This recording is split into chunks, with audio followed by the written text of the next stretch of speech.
चलिए जी, class start करते हैं आज की। कौन सी क्लास नंबर है आज? चैप्टर 1 का क्लास नंबर 4 है। तो पहले लिख लीजिए आप class number 4। Chapter 1 class number 4।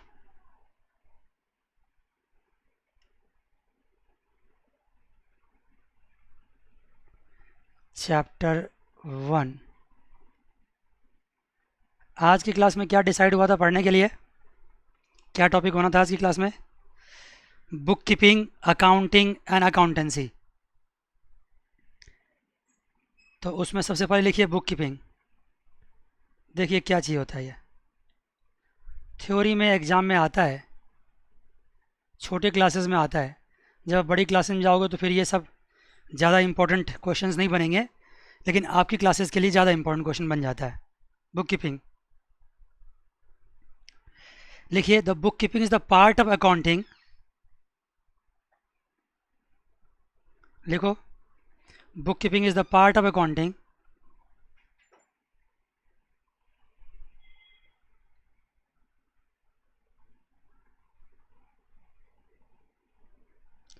is the part of accounting.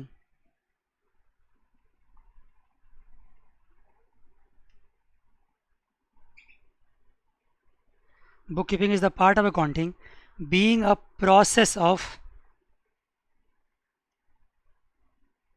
being a process of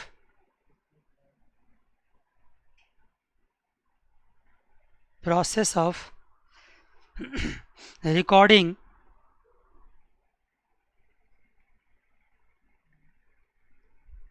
financial transaction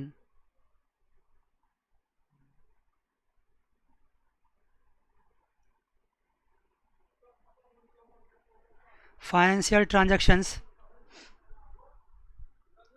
and events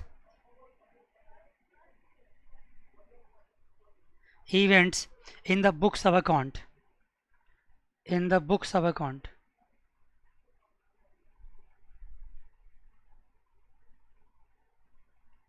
In the books of account. पहले लिख लो, फिर समझाता हूँ। लिखो, book keeping involves. Book keeping क्या क्या आता है? बुक कीपिंग इन्वॉल्व्स, पहली बात उसमें क्या क्या आता है देखो। Identifying financial transactions and event,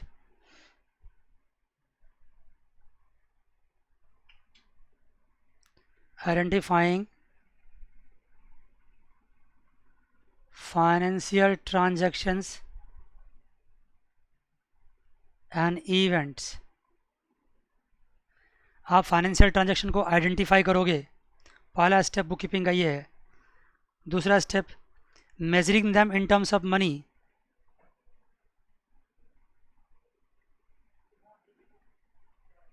measuring them in terms of money, measuring them in terms of money। तीसरा स्टेप है recording the identified financial transaction,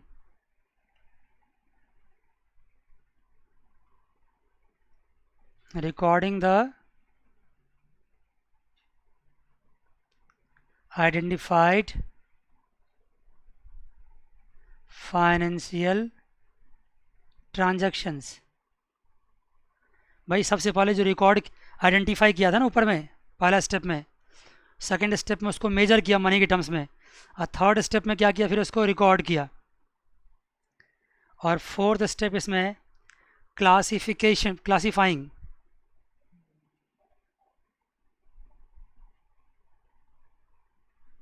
classifying recorded transactions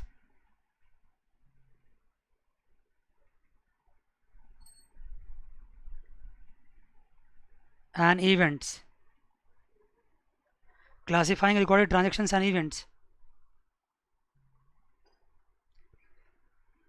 that is, आप जब रिकॉर्डिंग से क्लासिफिकेशन कहते हो ना, करते हो ना, तो उसको पोस्टिंग कहते हैं। That is posting them into ledger, posting them into a ledger account, posting them into ledger account। ये 4 स्टेप्स आपके हो गए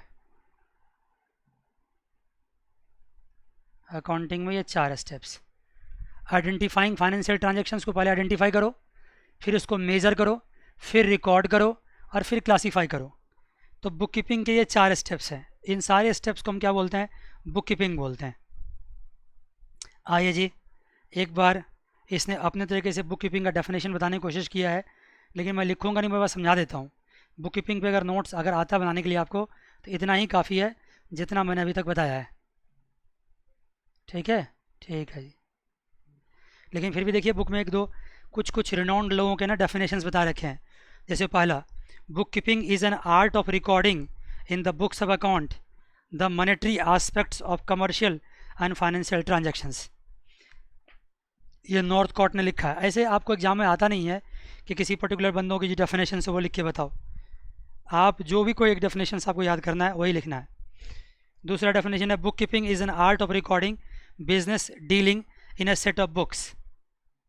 एक ही बात है अल्टीमेटली बात क्या, अगर अपनी लैंग्वेज में लिखोगे तो क्या कहोगे? Bookkeeping an art of recording financial transactions and then classifying it.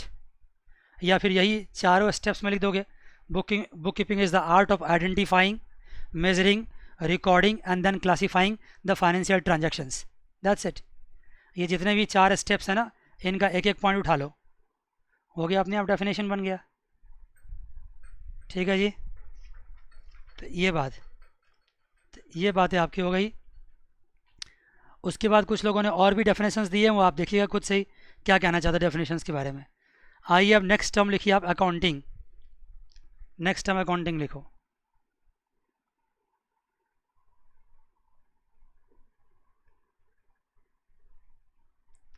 Accounting.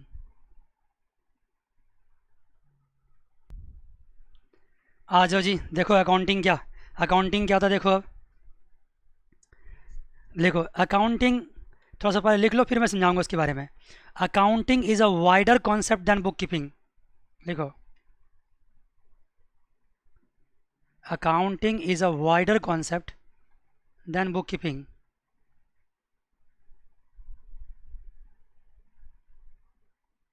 Accounting is a wider concept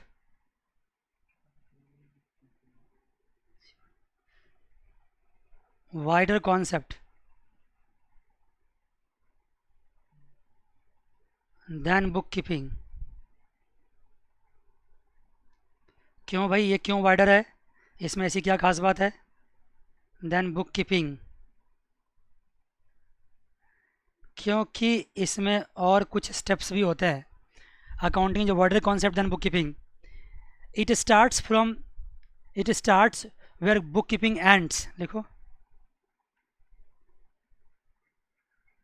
it starts, अभी तो डेफिनेशन लिखते जाओ। इट स्टार्ट्स, हाँ, where bookkeeping ends. It starts where bookkeeping ends. ये वहाँ start होता है जहाँ पे बुक कीपिंग क्या होता है, ख़त्म हो जाता है। मतलब बुक कीपिंग के बाद का नेक्स्ट स्टेप है ये। ठीक है, आप ऐसे भी कह सकते हो। लिखो, इन अदर वर्ड्स,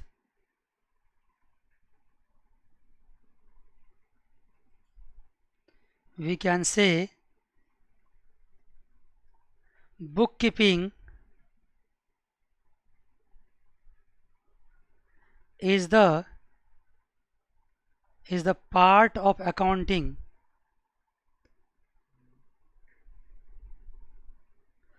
मतलब अकाउंटिंग का रेंज ज़्यादा होता है। अकाउंटिंग में सिर्फ बुक कीपिंग वाली बातें नहीं होती है। जब अकाउंटिंग करेंगे तो उसमें कुछ और भी स्टेप्स हो जाते हैं। ठीक है जी। तो ये तो भी पहली बात, आपको बुक कीपिंग और अकाउंटेंसी का अपना अपना डेफिनेशंस। अब इसके बाद यहाँ पे क्वेश्चन बनता है। क्वेश्चन लिखो, what are the differences, what are the, हाँ, differences between accounting and bookkeeping, क्या डिफरेंसेज है? What are the differences between accounting and bookkeeping? Bookkeeping और अकाउंटिंग में क्या क्या डिफरेंसेज है? ये बातें थ्योरेटिकली कभी कभार आपसे पूछी जा सकती है। तो आपकी बुक में इसको 6 स्टेप्स में बताया गया है, दोनों के डिफरेंसेस को। मैं आपको यहाँ पे एक्सप्लेन करता हूँ। जरूरी नहीं है कि आपको मैं सब कुछ लिखाऊँ। बात समझ गए? तो पहला एक्सप्लेनेशन देखो क्या है इसका। Book keeping is concern with identifying financial transactions and events, measuring them in money terms and recording them in the books of account and classifying them। भाई अभी तक तो बुक कीपिंग की डेफिनेशन ही चल रहा है एक तरह से कि बुक कीपिंग होता क्या है। किसी भी फाइनेंशियल ट्रांजैक्शन को आइडेंटिफाई करते हैं, उसको मेजर करते हैं, फिर उसको रिकॉर्ड करते हैं और फिर क्लासिफिकेशन करते हैं। तो फिर अकाउंटिंग में क्या करते हैं? Accounting is concern with summarising the recorded transactions and events, interpreting them and communicating the result thereof। मतलब ये हुआ उसको समराइज करना।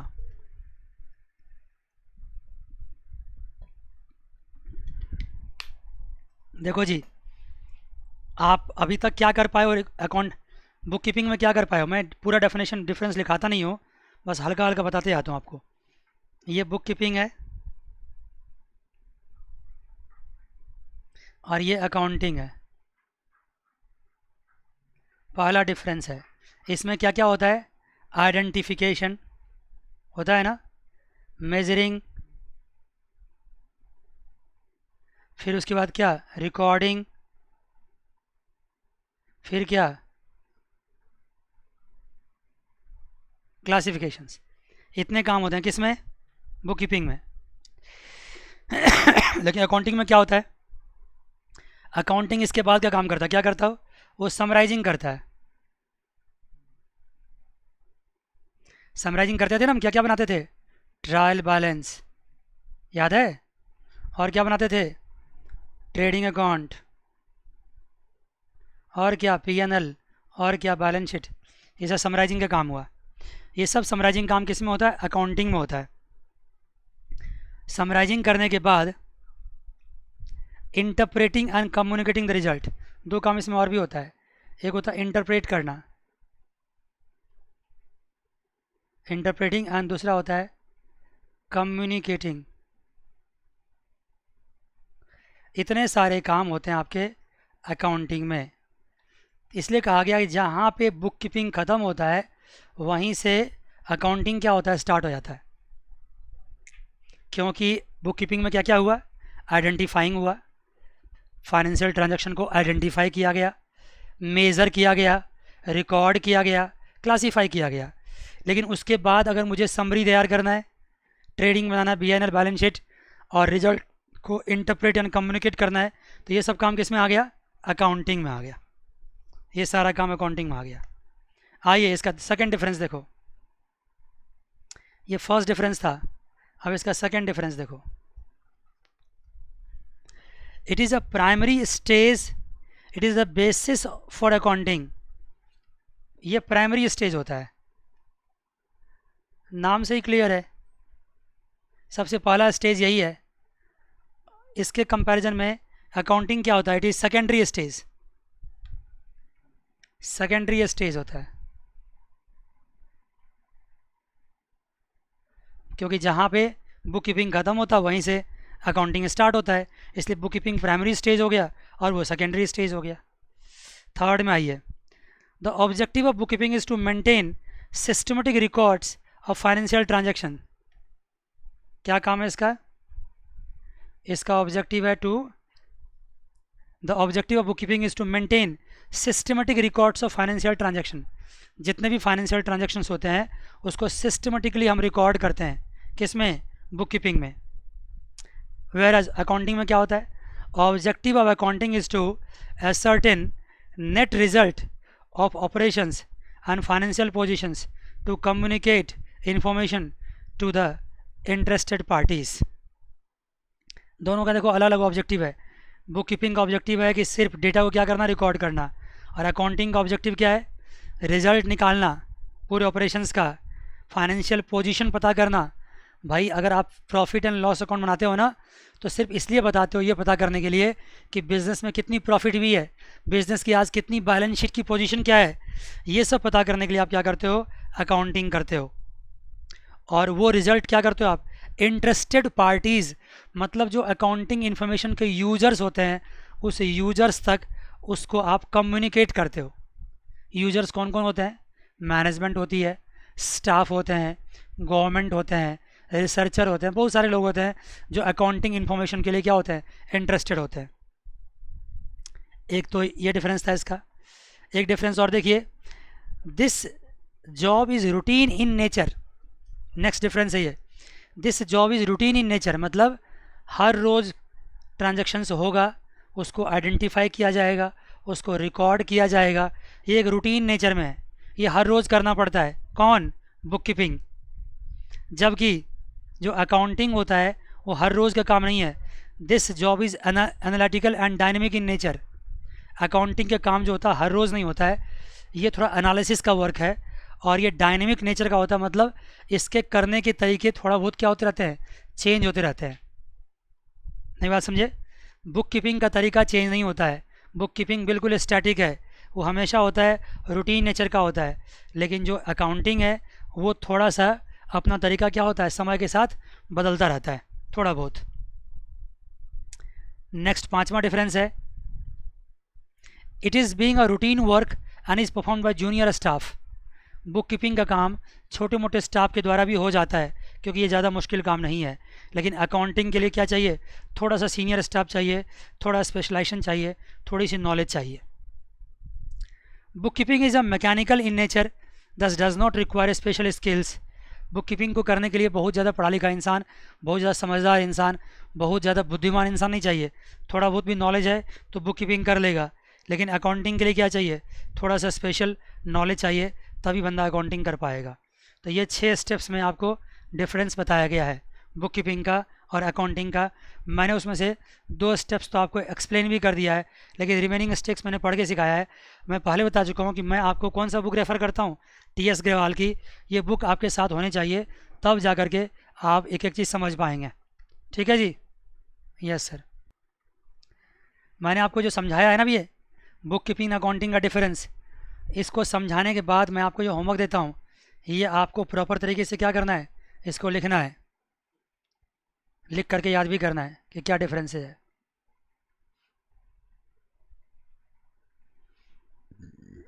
ठीक है जी बच्चा, आइए अब नेक्स्ट टर्म पे आओ, accountancy.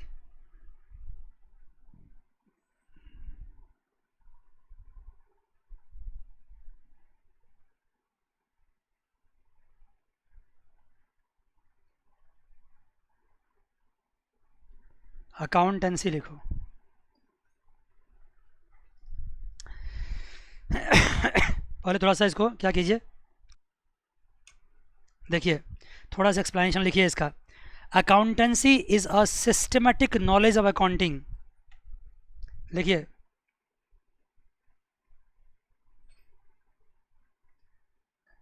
accountancy is a systematic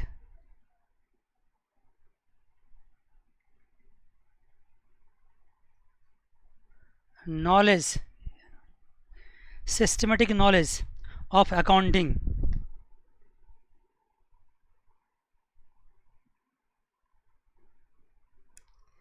It explains how to deal with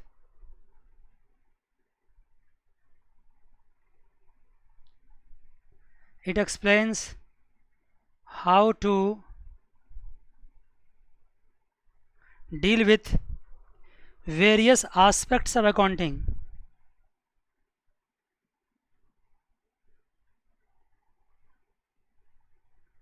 Various aspects of accounting.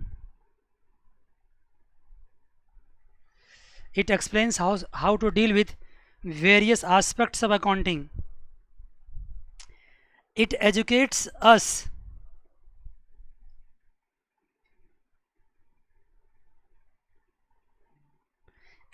us how to maintain the books of account.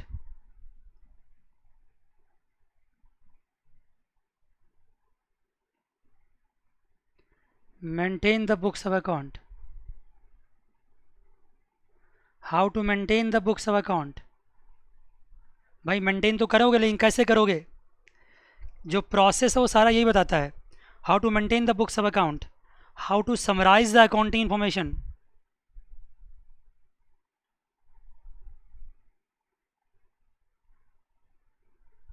summarize the accounting information, how to summarize the accounting information and communicate it to the users,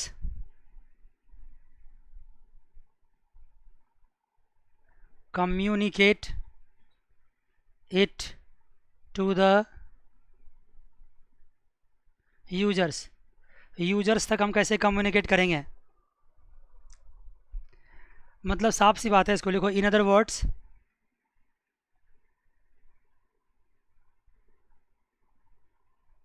in other words, accountancy refers to the entire body of the theory. It may, in other words, accountancy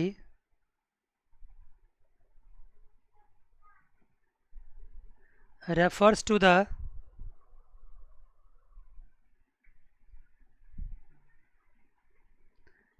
entire body of the theory and practice, entire body of the theory and practice, theory and practice of accounting।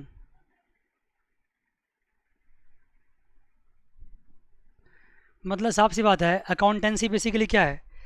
ये आपको आपको book keeping करना है। Accounting का पहला step क्या? आपको book keeping करना है। दूसरा स्टेप क्या? अकाउंटिंग करना है। लेकिन बुक कीपिंग कैसे करोगे? परचेज बुक कैसे बनाओगे? सेल्स बुक कैसे बनाओगे? जर्नल एंट्री कैसे पास करोगे? डेबिट किसको करोगे? क्रेडिट किसको करोगे? समझ गए? कैश बुक कैसे बनाओगे? बाद में ट्रायल बैलेंस कैसे बनाओगे? लेजर्स कैसे बनाओगे? फिर पीएनएल, ट्रेडिंग, बैलेंस शीट कैसे तैयार करोगे? ये जब मैं कैसे की बात करता हूँ ना, तो वो जितना प्रोसेस उसमें आता है, सारा प्रोसेस कौन सिखाता है आपको? अकाउंटेंसी। मतलब आप करेंगे कैसे? जो भी अकाउंटिंग है, जो भी बुक कीपिंग आप करेंगे कैसे, तो वो कौन सिखाता है आपको? अकाउंटेंसी सिखाता है। How to do the bookkeeping and how to do the accounting, that is being taught by what? Accountancy. वो कौन सिखाता है आपको? अकाउंटेंसी सिखाता है। मतलब सारे थ्योरी, सारे प्रैक्टिकल के तरीके सब आपको अकाउंटेंसी ही बताता है। ठीक है, ये बात हो गई। यहाँ पे एक छोटा सा जानकारी, डिफरेंस आपको जानना है और लिखना भी है। लिखिए,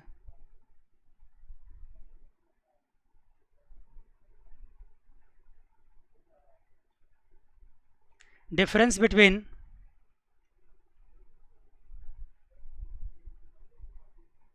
accounting and accountancy, difference between accounting and accountancy।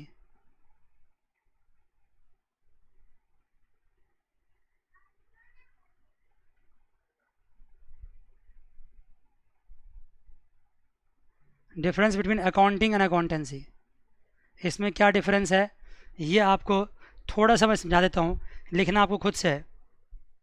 अपना आपने देख लिया ना, accountancy is the knowledge, whereas accounting is the action और द प्रोसेस। अकाउंटेंसी क्या है? पूरा मेथड्स आपको सिखाता है। ठीक है ना?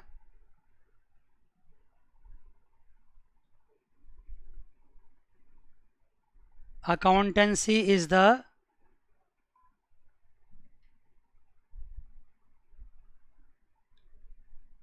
knowledge, accountancy is the knowledge, whereas accounting क्या है? accounting is the action or the process, is the action or the process। जो आप एक्शन लेते हैं, जो प्रोसेस करते हैं, वो अकाउंटिंग है। और वो एक्शन और प्रोसेस आप कैसे करते हैं, वो अकाउंटेंसी है। वो अकाउंटेंसी सिखाता है। Accounting process is carried out, देखो, accounting process is carried out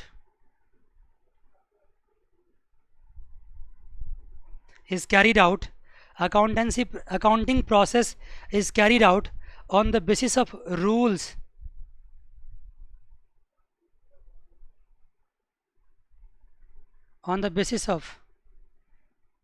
rules and principles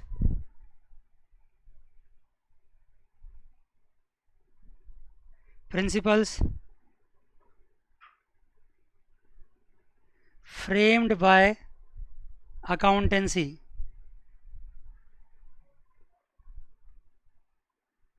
accountancy जो रूल्स एंड रेगुलेशंस बनाता है, उसी रूल्स एंड रेगुलेशंस के हेल्प से हम क्या करते हैं, अकाउंटिंग करते हैं।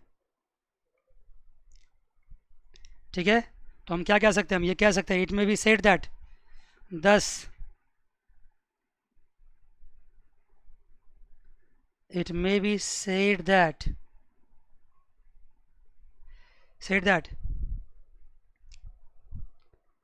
accountancy is the knowledge of accounting.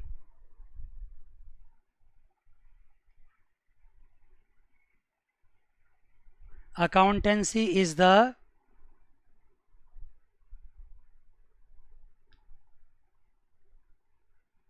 knowledge of accounting.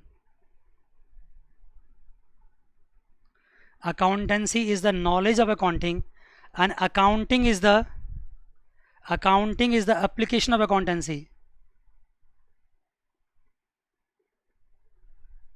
And accounting is the application of accountancy. मतलब ये कह सकते हैं हम, देखो दोनों दूसरे पर कैसे डिपेंडेंट है। Accountancy is the knowledge of accounting.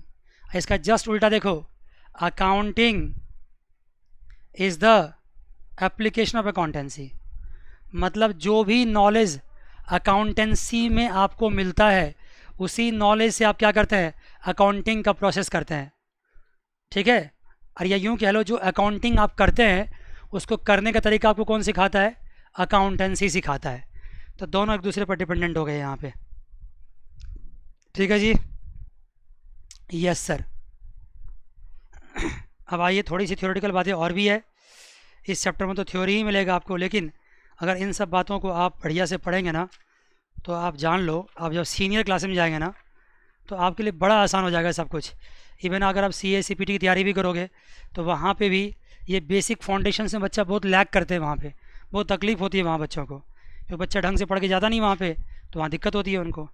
इसलिए इन सब चीज़ों को ढंग से पढ़ के जाना बहुत ही ज़रूरी है।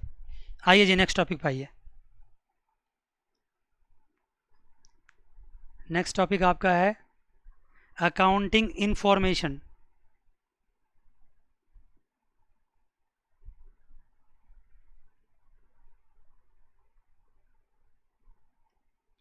अकाउंटिंग इंफॉर्मेशन देखो क्या है, किसको किसको अकाउंटिंग इंफॉर्मेशन चाहिए, ये सब बातें इसमें होगी।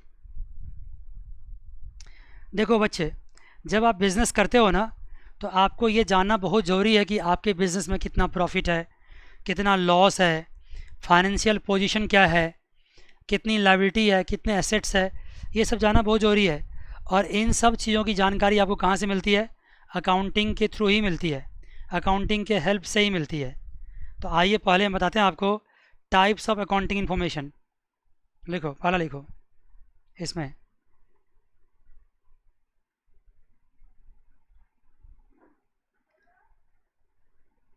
Types of accounting information. Types of accounting information, 1 minute बस होल्ड करो।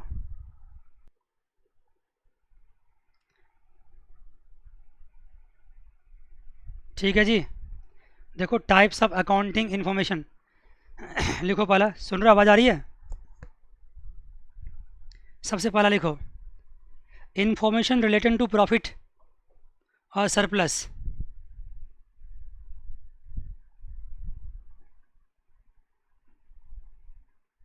इंफॉर्मेशन रिलेटिंग टू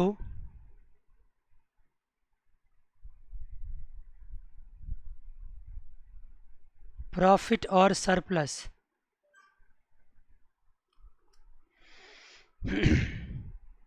दूसरा है information relating to financial position,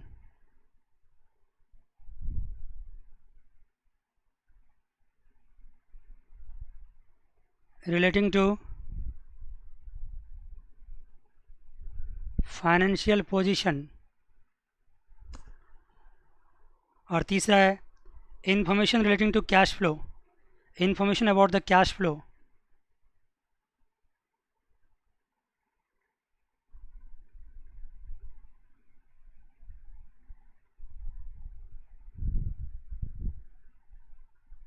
about the cash flow,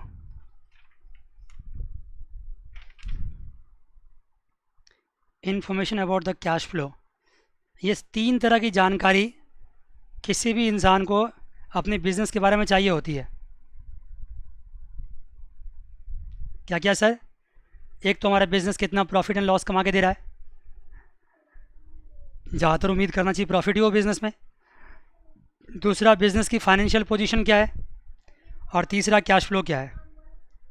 देखो, जब आप profit and loss account profit निकालना चाहते हो तो उसके लिए क्या बनाना पड़ेगा? उसके लिए ट्रेडिंग अकाउंट बनाना पड़ेगा।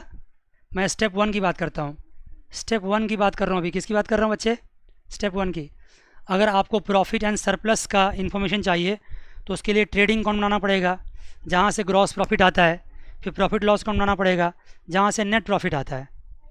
अगर आपको फाइनेंशियल पोजीशन बारे में पता करना है तो फाइनेंशियल पोजीशन के लिए आपको बैलेंस शीट बनाना पड़ेगा।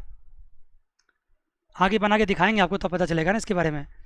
अगर आपको कैश फ्लो के बारे में पता करना है तो उसके लिए कैश बुक बनाने पड़ेंगे, और कैश फ्लो स्टेटमेंट्स भी अलग से बनते हैं। कैश फ्लो के लिए कैश बुक से भी काम चलता है और कैश फ्लो स्टेटमेंट्स भी अलग से बनता है। तो ये जानकारी अगर आपको चाहिए तो इसके लिए अकाउंटिंग के ही डिफरेंट डॉक्यूमेंट्स आपको तैयार करने पड़ेंगे, तभी आपको जानकारी मिल पाएगी। मान गए? आगे बढ़ें? Yes sir. अगला टॉपिक स्टार्ट होता है qualitative characteristics of accounting information. लिखो। हाँ, अलग अलग है, हाँ बिल्कुल। लिखो क्वालिटेटिव।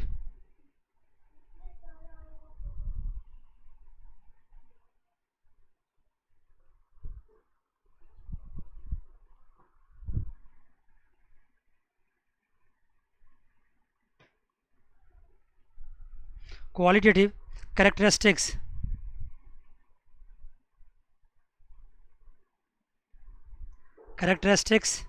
of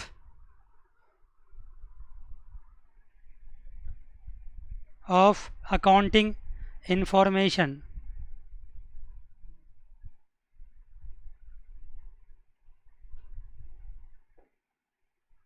लिखो जी बच्चों। देखो, सबसे पहले इसमें क्या क्या क्वालिटेटिव कैरेक्टरिस्टिक्स है।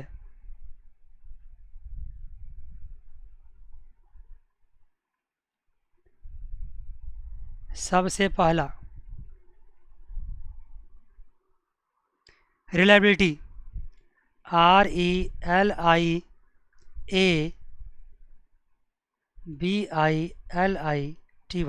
रिलायबिलिटी मतलब आपके अकाउंटिंग इन्फॉर्मेशन पे क्या होना चाहिए? ऐसा होना चाहिए कि लोग उस पर रिलाई कर सके, लोग उस पर बिलीव कर सके, विश्वास कर सके।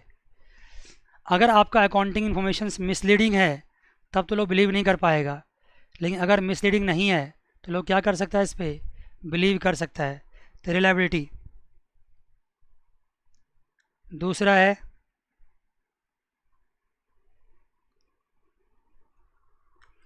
रेलिवेंस।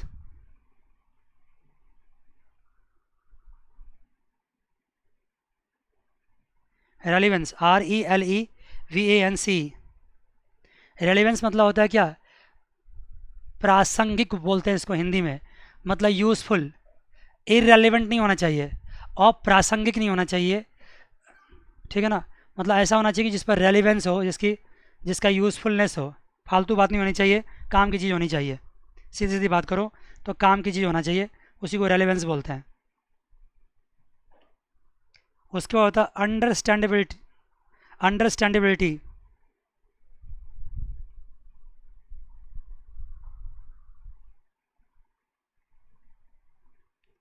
मतलब आप अकाउंटिंग इन्फॉर्मेशन को पढ़ करके ना समझ पाएँ कि क्या लिखा हुआ है। अंडरस्टैंडेबिलिटी, ऐसा ना हो कि कुछ पता ही नहीं चल रहा उसमें क्या लिखा हुआ है। एंड कंपेरेटिबिलिटी, फोर्थ पॉइंट है कंपेरेटिबिलिटी।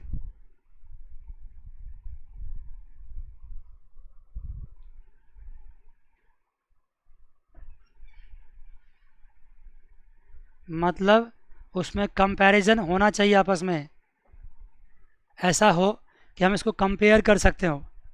एक साल के इन्फॉर्मेशन को दूसरे साल के इन्फॉर्मेशन से क्या कर सकते हैं, कंपेयर कर सकते हैं। इसको कंपेरेटिबिलिटी भी बोलते हैं।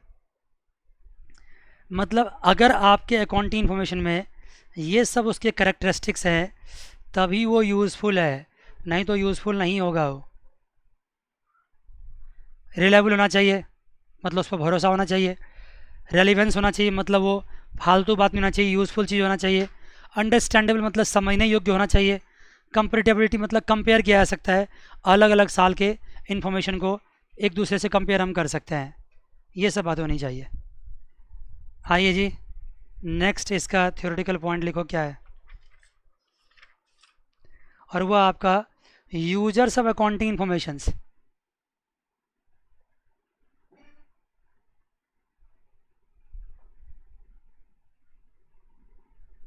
यूजर्स ऑफ अकाउंटिंग इंफॉर्मेशंस, जो आपके पास अकाउंटिंग जानकारियाँ हैं उसका कौन कौन यूजर्स है। यूजर्स ऑफ अकाउंटिंग इंफॉर्मेशंस किसको किसको आप ये जानकारी देंगे और किनको किनको ये जानकारी चाहिए, कौन कौन लोग आपके बिजनेस के अकाउंटिंग का जानकारी का यूज़ करता है। ठीक है, इसमें दो तीन बातें और भी है थ्योरेटिकली, लेकिन वो सारी बातें आज की क्लास में कंप्लीट नहीं हो पाएगी। एक क्लास तो और ले ही लेगा ये, क्या कहते हो। तो फिर इसको हम अगली क्लास में कंप्लीट करते हैं, क्योंकि आज तो हम कंप्लीट वैसे भी नहीं कर पाएंगे। ठीक है, तो यहीं से अगली क्लास में स्टार्ट करते हैं। तो इस क्लास में इतना ही, अगली क्लास में फिर मिलेंगे। God bless you all, take care, bye bye and see you.